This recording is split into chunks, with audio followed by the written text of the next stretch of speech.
sa patuloy na pagdami ng bilang ng mga gumagamit ng motorsiklo sa bansa, ay ganun din ang pagdami ng mga aksidenteng naitala na kinasasangkutan ng mga motorsiklo.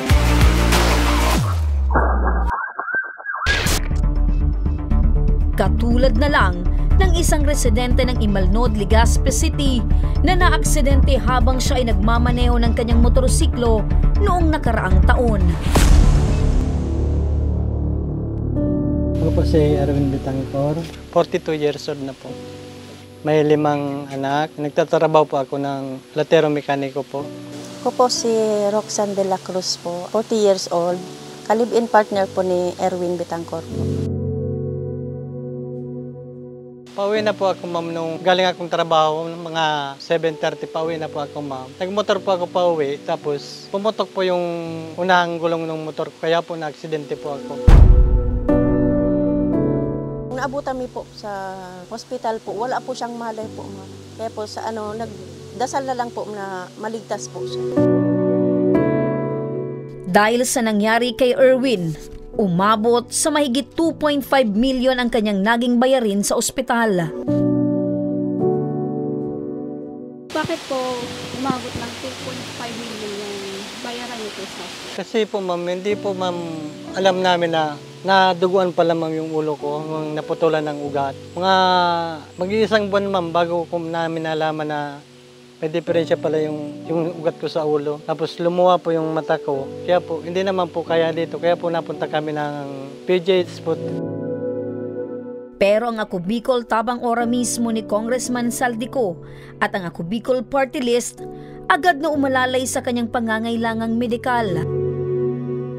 Sobrang saya ko po kasi may tumulong po sa kanya. Yung bill po namin sa hospital po may nagsumalo po.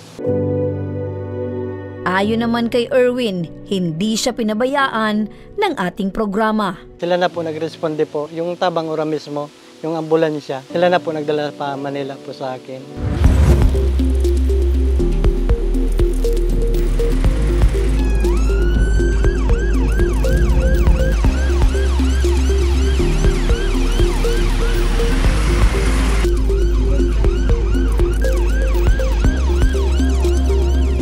Nalaman niyo po sir na umabot ng 2.5 million yung bayaran niyo po sa hospital.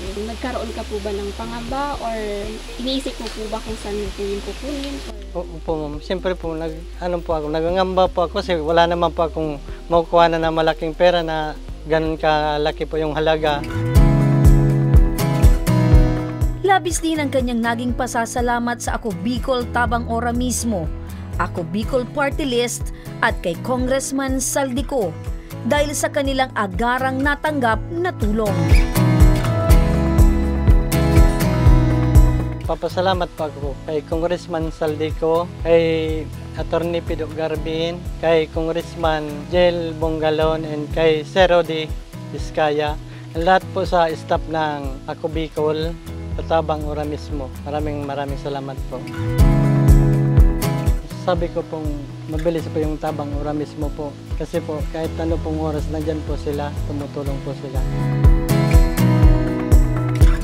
Isa ito sa mga patunay na ang programang Ako Bicol Tabang Ora mismo ni Congressman Saldico ay handang tumulong sa kahit anong oras at panahon.